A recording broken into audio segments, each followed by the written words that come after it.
चलिए हिंदी के आज व्यंजनों के बारे में पढ़ते हैं। ठीक है, ये हमेशा कॉम्पिटिटिव सवाल आते हैं, एक कंपटीशन में हमेशा पूछते हैं। ठीक है, इसलिए इसको हम बता रहे हैं। आज आपको पता है कि कुल व्यंजनों की संख्या कितनी होती है, किताबों में लिखी है। ठीक है, कुल व्यंजनों की संख्या 40 होती है, लेकिन क ख ग घ 36 होती है। ठीक है, लेकिन अलग अलग कैसे 40 होती है ये मैं बता रहा हूँ। ठीक है, कुल व्यंजनों की संख्या कितनी होती है 40, मूल व्यंजनों की संख्या होती है 33। मूल व्यंजनों की संख्या कितनी होती है 33। ठीक है, व्यंजनों के कुल भेद कितने होते हैं 6, यानी 6 प्रकार का व्यंजन होते हैं। कौन कौन? स्पर्श व्यंजन, अंतस्थ व्यंजन, उष्म व्यंजन, ठीक है, संयुक्त व्यंजन, ठीक है, उत्क्षिप्त व्यंजन यानी जिसको द्विगुण कहते हैं। ठीक है, द्विगुण व्यंजन। ठीक है, और विशिष्ट व्यंजन। ठीक है, अब देखिए स्पर्श व्यंजन क्या होते हैं। ठीक है, स्पर्श जगह थोड़ा कम है, ठीक है, लेकिन फिर भी बता रहे हैं। स्पर्श व्यंजन 25 होते हैं। ठीक है, इसके वर्ग जो होते हैं 5 होते हैं। वर्ग कितने होते हैं 5, मतलब 5 वर्गीकरण में किया गया है। ठीक है, पहला होता है क वर्ग। पहला क्या होता है क वर्ग। ठीक है, क वर्ग। ठीक है, दूसरा होता है च वर्ग। दूसरा क्या होता है च वर्ग। ठीक है, च वर्ग। तीसरा होता है, ठीक है, ट वर्ग। क्या होता है ट वर्ग। ठीक है, और चौथा होता है, ठीक है, त वर्ग। त वर्ग। ठीक है, और पांचवा होता है, ठीक है, पांचवा होता है प वर्ग।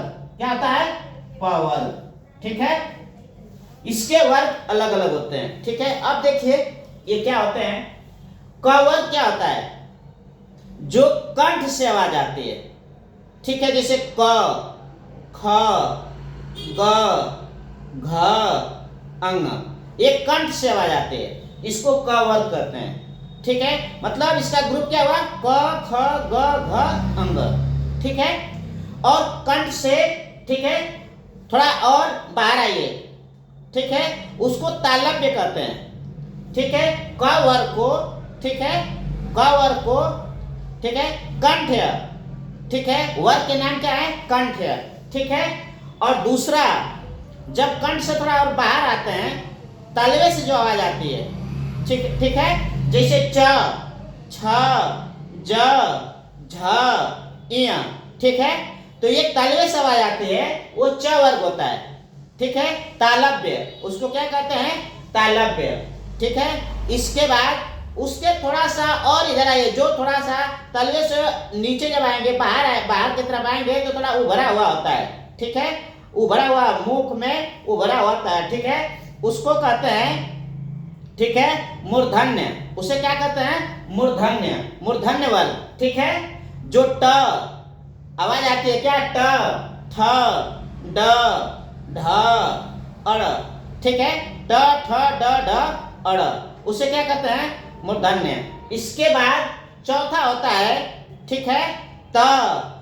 ठीक है, त, थ, दंत, उसको क्या कहते हैं दंत वर्ग।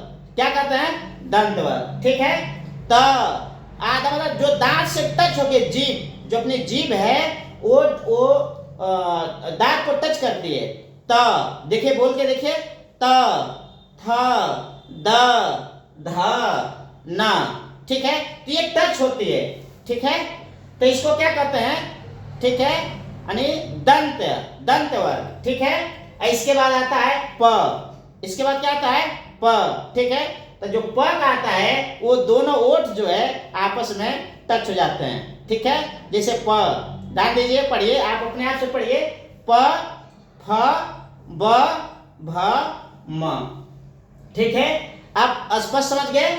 स्पर्श, ठीक है, स्पर्श व्यंजन कितने होते हैं 5, और पांचों को 5 वर्गों में बांटते हैं। ठीक है, उसका वर्ग का नाम है क वर्ग, च वर्ग, ट वर्ग, त वर्ग और प वर्ग। ठीक है, इसके बाद होता है अंतःस्थल व्यंजन, य, र, ल, व, य, र, ल, व, मतलब जो बाहरी हवा अपने मुख से किसी भी चीज को जब धक्का देते हैं, हवा से जब धक्का लग रहा है, ठीक है, अंतस्थ व्यंजन, ठीक है, बाहरी हवा को टच करता है, ठीक है, उसमें से उसे क्या कहते हैं, अंतस्थ व्यंजन कहते हैं, ठीक है। उष्म व्यंजन, ठीक है, उष्म व्यंजन स, मूर्धन्य स, ठीक है, छोटा सा और ह, ठीक है, इसे क्या कहते हैं, उष्म व्यंजन। संयुक्त व्यंजन, संयुक्त व्यंजन किसे कहते हैं आप समझिए। संयुक्त मतलब कि दो, ठीक है, दो अक्षरों का जो मिलन हो, ठीक है, संयुक्त हो। जैसे संयुक्त परिवार होता है, माता पिता भाई बहन, ठीक है, सभी लोग एक साथ होते हैं, ठीक है, उसे संयुक्त परिवार कहते हैं ना। उसी तरह से ये अक्षर जो है क से भी है और छ भी है। जैसे कक्षा, ऐसे नहीं क से कक्षा होता है, कक्षा भी कोई कहते हैं, कक्षा भी कहते हैं, ठीक है, यानी दो अक्षरों का मिश्रण होता है, ठीक है। जैसे त्र, इसमें आर है, ज्ञ, ज्ञ, ज्ञ, इसमें त्र है, इसमें आर है, त है और त आधार है, त्र हो गया। इसी तरह से ज्ञ, ज्ञ मतलब ग भी है, य भी है, ज्ञ।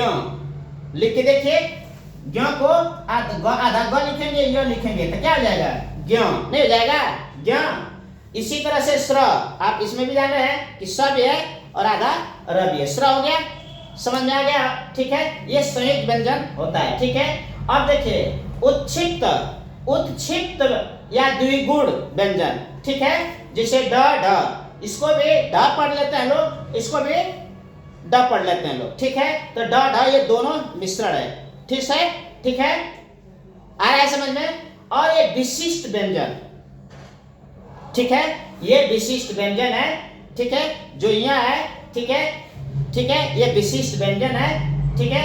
अब सबको अगर आप कैलकुलेशन करेंगे, ठीक है, सबको अगर आप कैलकुलेशन करते हैं, ठीक है, तो देखिए 4, 4, 8, 4, 3, 12 और 12, 3, 15 और ये 25 है, ठीक है। तो कुल कितना हो जाएगा, 40। कितना हो गया, 40, ठीक है, 40 ये हो गया ना। और अगर वर्ड की बात करें, पूरे वर्ड माला की बात करें, ठीक है, अब पूरे वर्ड माला की बात करें तो 13, ठीक है, 13 ये हो गया, ठीक है, आयुवा से लेकर और 11 मूल मात्राएं और प्लस ये कितना हुआ, 40, कुल मिला के कितना हो जाएगा, 53, ठीक है। तो वर्ड मालाएं आपकी कुल कितना आ गई, 53, ठीक है, समझ में आ गया। और सारे लोगों का नाम भी आपको समझ में आ गया होगा, ठीक है। तो इसको अलग अलग करके याद करना बहुत जरूरी है, ये हमेशा कंपटीशन में आया करते हैं, ठीक है।